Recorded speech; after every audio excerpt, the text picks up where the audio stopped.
Hi friends, welcome back to అక్కా చెల్లి ఒక కూతురు. ఈరోజు మనం పట్టే పచ్చడికి స్టవ్ వెలిగించాల్సిన పని లేదండి. అంతేకాకుండా ఆయిల్ కూడా వేయాల్సిన పని లేదు. పచ్చి ముక్కలతోనే పచ్చడి పట్టుకుంటాం. అది నిల్వ పచ్చడండి. పచ్చి ముక్కలు కదా, ఎండలో ఎండబెట్టాలనుకుంటున్నారేమో.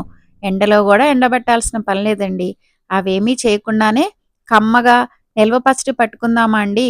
ఈరోజు మనం వేటితో పచ్చడి పడుతున్నామంటేనండి, కాకరకాయ, పచ్చిమిర్చి, నిమ్మకాయ. కాకరకాయతో పచ్చడి పడుతున్నాము.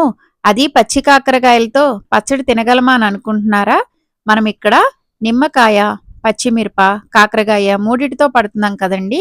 నిమ్మకాయలో ఉన్న పులుపు పచ్చిమిరప, కాకరకాయ పీల్చుకొని పచ్చడి కమ్మగా ఉంటుంది. కాకరకాయలో చేదుపోతుంది, పచ్చిమిరపలోని కారం పోతుంది. రెండు బ్యాలెన్స్ అయ్యి సూపర్ టేస్ట్గా ఉంటాయండి. ఇక మనం పచ్చడి ఎలా చేయాలో చూద్దామా అండి. ఈరోజు నేను డజన్ నిమ్మకాయలు అంటే 12 నిమ్మకాయలు, 300 గ్రాములు కాకరకాయలు తీసుకున్నాను. నిమ్మకాయలు ఎన్ని తీసుకున్నానో పచ్చిమిరపకాయలు కూడా అన్ని తీసుకున్నాను. అంటే 12 పచ్చిమిరపకాయలు. అవి లావుగా కారం లేని మిరపకాయలు అయితే బాగుంటాయండి. పచ్చడి కోసం ఇన్ని నిమ్మకాయలకి ఇన్ని పచ్చిమిరపకాయలు, ఇన్ని కాకరకాయలు అనే కొలత లేదండి. నిమ్మకాయలతో సమానంగా పచ్చిమిరప, కాకరకాయ తీసుకోవచ్చు. లేకపోతే కాకరకాయ తగ్గియచ్చు, లేకపోతే పచ్చిమిర్చి తగ్గియచ్చు. నిమ్మకాయలు మాత్రం కొంచెం ఎక్కువ ఉండాలన్నమాట. ఇక్కడ నేను 12 నిమ్మకాయలు, 12 పచ్చిమిరప, 300 గ్రాములు కాకరకాయలు. ఇప్పుడు నిమ్మకాయల్ని కట్ చేసుకుందామా అండి. నిమ్మకాయల్ని పచ్చడి కోసం మనం కట్ చేసుకునే విధానం వేరుగా ఉంటుందండి. వీడియోలో చూపిస్తున్నా చూడండి, అలా కట్ చేసుకోవాలి. ఇక్కడ ఒక నిమ్మకాయని 4 ముక్కలుగా కట్ చేసుకొని మళ్ళీ వాటిని మధ్యలో కట్ చేసుకుంటే, అంటే చిన్న ముక్కలుగా కట్ చేసుకుంటే పచ్చడి బాగుంటుందండి. ముక్కలు తినడానికి బాగుంటాయన్నమాట.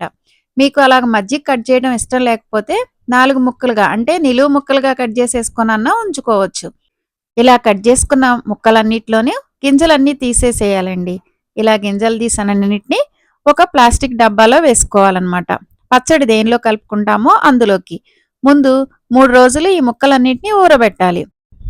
దానికోసం ఈ ముక్కల్ని జాడీలో కానీ లేకపోతే ఏమైనా డబ్బాలో కానీ వేసుకోవాలండి.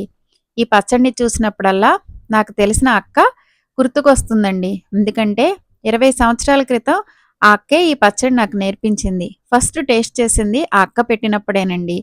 అక్క 3 రకాలు కలిపి నాకు ఒక బాక్స్లో పెట్టి ఇచ్చినప్పుడు వెరైటీగా చాలా బాగుందని అందులో ఉన్న పచ్చిమిరపకాయలన్నీ నేనే తిన్నానండి.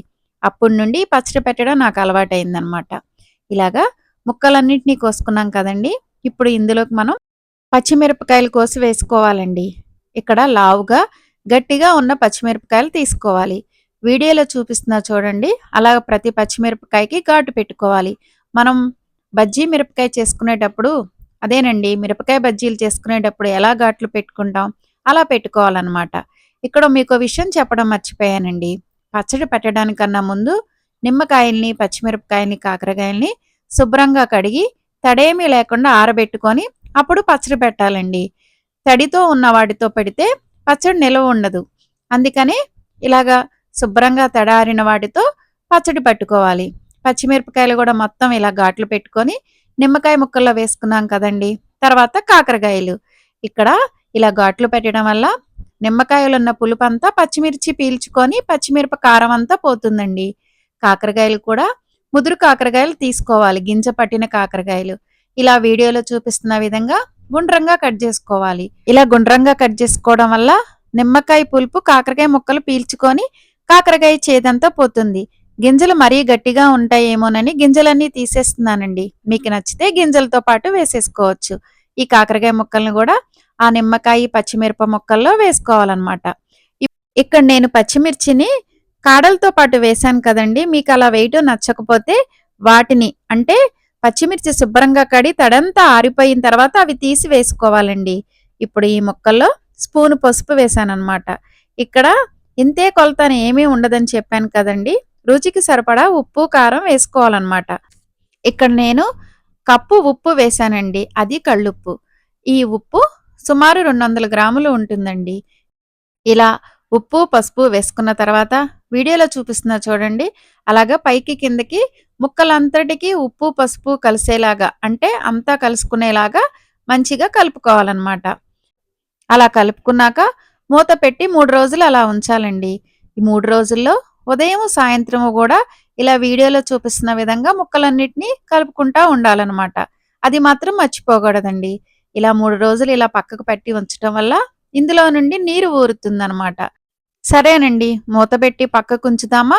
3 రోజుల తర్వాత మళ్ళీ చూద్దామండి. సరే. ఇది మూడో రోజండి. చూడండి నీరు ఊరింది. ఇప్పుడు ఇందులోకి మనం కారము, మిగిలినవన్నీ వేసుకుందామా అండి? నీరు చూసారా చాలా ఊరింది.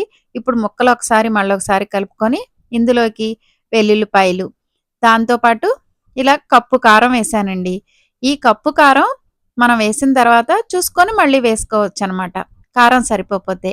వెల్లుల్లిపాయలు గూడా కచ్చాపచ్చా దంచుకొని వేసుకున్నాను. తర్వాత మెంతి పిండి.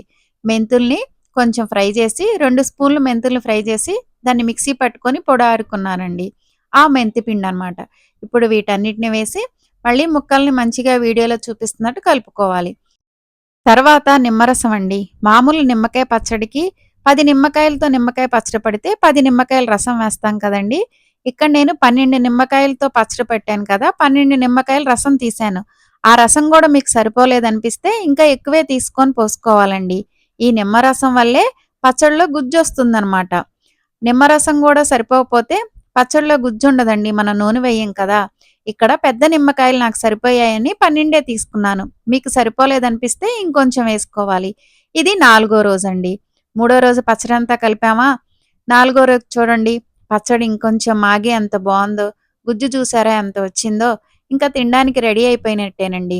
ఇప్పుడు మేము టేస్ట్ చేసాం. ఉప్పు, కారం కరెక్ట్‌గా సరిపోయింది. నిమ్మకాయలో పులుపు కాకరకాయ చేదుని చంపేసింది. మిరపకాయలో కారాన్ని చంపేసి సూపర్ టేస్టీగా ఉందండి. మీరు ఒకసారి ట్రై చేయండి. ఇక్కడ నేను ఫస్ట్ ఉప్పేసిన తర్వాత సరిపోపోతే మళ్ళీ వేద్దాం అనుకున్నాను కదండీ! ఆ కప్పు ఉప్పు కరెక్ట్‌గా సరిపోయింది. కారం గూడా కరెక్ట్‌గా సరిపోయిందండి. అందుకే నేనేమి వేయలేదు. నిమ్మరసం మాత్రం ఇంకొంచెం కలిపాననమాట. మీరు అలాగ చూసుకొని ఉప్పు, కారం అడ్జస్ట్ చేసుకొని పచ్చడి పట్టుకోవడమేనండి. 4 నిమ్మకాయలున్నా ఇలా పచ్చడి పట్టుకోవచ్చండి. నేనైతే దీనికి తాలింపు వేయనండి. మీకు కావాలనుకుంటే తాలింపు వేసుకొని, తాలింపంతా చల్లారిన తర్వాత ఇందులో ఏసి కలుపుకోండి. వేడిగా ఉన్నది వేస్తే నిమ్మకాయలు కదండీ! పులుపు చేదునిస్తుందనమాట.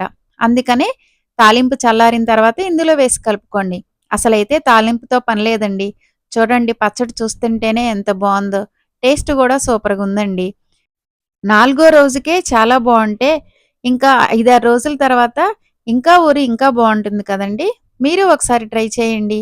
మా వీడియోస్ ఎలా ఉన్నాయండి? నచ్చితే లైక్ చేయండి. మా ఛానల్ చూస్తూ ఇప్పటి వరకు సబ్స్క్రైబ్ చేసుకోపోతే సబ్స్క్రైబ్ చేసుకోండి. Thanks for watching.